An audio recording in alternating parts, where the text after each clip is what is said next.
Hi guys, on this episode we shall be talking about Datuk Johnny Lim. I'm pretty sure you've heard it last week, around last week I believe. Army man called Datuk Johnny Lim was promoted to become a 3-star general, and the unhappiness that a past man expressed about the promotion has caused a controversy to rage in the country last week. Now, according to the past man, the fact that Datuk Johnny has become the first Malaysian of Chinese descent to become a general in the country is a sign. What sign, you ask? Well, it's a sign that in 30 or 40 years, the Chinese will become a PM of Malaysia. Well, isn't that a good thing, you say? Well, that depends on who you ask. You see, if some other guy had said what the past man had said, it might have been received with cheers and celebration. However, because the person who said it is from past, it has been taken very negatively, because the past man was seen as seeing Johnny Lim's promotion as some sort of great calamity or sign of great tribulation to come for the country. It was basically seen as a case of the past man not only raining on Datuk Johnny Lim's parade and stealing his thunder, but also a case of the ugly head of racism rearing his head in Malaysia yet again. Anyway, after hearing the past man react so negatively to Johnny Lim's promotion, I started to wonder how I myself felt about Datuk Johnny Lim's promotion. Well, after thinking about it for a while, I am happy to note that unlike the past man, my view of Datuk Johnny Lim's promotion is slightly positive, which is great because that means I can actually express my opinion about it. The problem with the past man's opinion about Datuk Johnny Lim's promotion is not that it was heavily negative, but the fact that he had expressed it even when it was heavily negative. In Malaysia, no one expects you to always have positive and inclusive views when it comes to race. It's an open secret that many of us have negative and exclusive views when it comes to race and religious relationship. But what we do expect is that if your views about race and religious relationship is not positive or inclusive, you will keep your opinion to yourself, not say them out loud. Malaysians, in other words, are big on image, not experience. No one really wants to know what any of us truly experience. What we chiefly expect from each other is that we all do our part to maintain the image that everything is A-okay in the country, even if we have to bottle up everything we experience on the inside, in our heart and mind inside, and throw away the keys. Anyway, when I thought about why I am feeling positive about Datuk Johnny Lim's promotion, I feel that the reason why is mainly because Datuk Johnny Lim and I both belong in the non-Bumiputra identity group. Datuk Johnny has made headways in a profession that is often associated and identified with the Bumiputras is probably making me feel good, because his success is making me feel that I can make a headway in a field where the Bumis hold sway too. If I was 18, I probably would have felt very positive about his success, because at 18, his success would have made me feel that I could enter the military and become a general too. But considering that I am in my mid-40s now, I suppose that his success only hit me with light positivity, with less enthusiasm, because the window of opportunity for me to try out a stint in the military has long closed. As an Indian, I probably would have been happier if it was Datuk Johnny Arokesami, not Datuk Johnny Lim, that was promoted to become a general. But considering that the army was never really a Indian domain to begin with, I suppose that his success hit me. I suppose that as an Indian, I'm neither happy nor unhappy that someone from a Chinese background was able to rise in the army. Basically, I'm saying I'm neutral. As an Indian, I think I'm neutral. However, I do wonder though how I would have felt if it was not the army that Datuk Johnny Lim made his mark in, but something that the Indians dominated in, say like the banana leaf restaurant business. What if the news that came out was not about how Datuk Johnny Lim has become the first non-Bumi general in the country, but about how Datuk Johnny Lim has been rated as the owner of the best banana leaf restaurant in Malaysia? Would I have felt as neutral or happy that the Chinese had risen to the top in a business that the Indians were known to dominate? I will say that I suppose I will have to wait for the occasion to truly arise, yeah, before I can really tell. We shall wait and see for that. Anyway, as a Malaysian though, I suppose I can also be said to be happy that Datuk Johnny has made his mark in the army, because as a Malaysian, I suppose we would all very much want to see everyone in the country as individuals rather than just as a member of another race. On that count, I suppose the Malaysian part in me, I would very much like to celebrate someone from one race making their mark in a field that another race dominates, because it's a sign that we are seeing each other more as individuals than just as a part or a member of another race.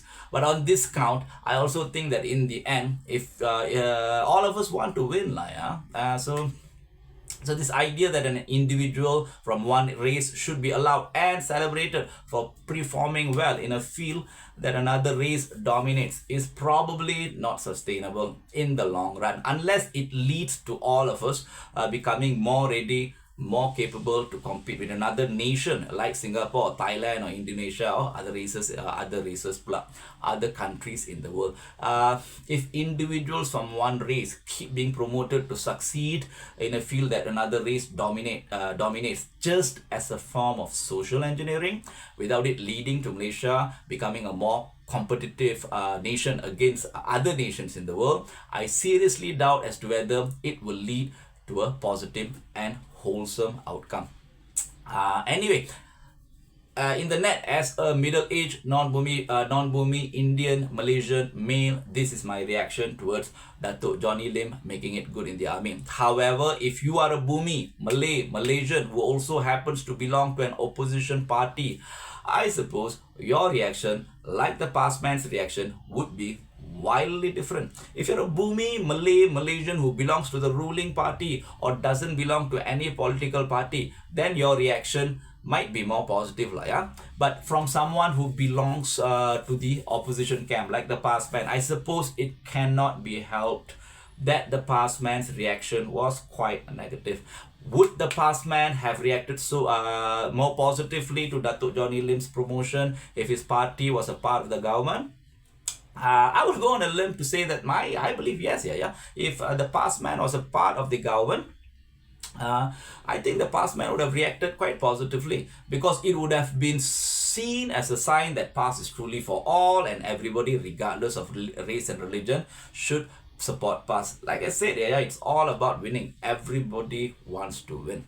Anyway, my point here is that there are a lot of nuances to how we react to such things as a member of one race doing well in a field that another race has long dominated in a multicultural country like ours, where each of us belong to multiple identity groups.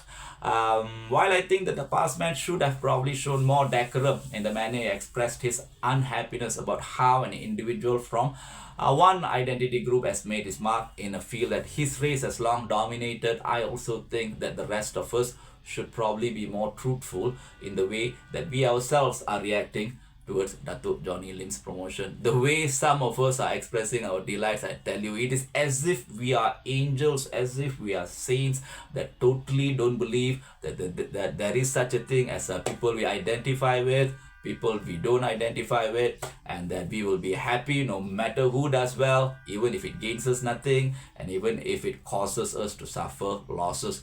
Of these two sorts of reactions, like I'm not even sure that it's the former that is the cause of increased hostility and tension between the races in the country.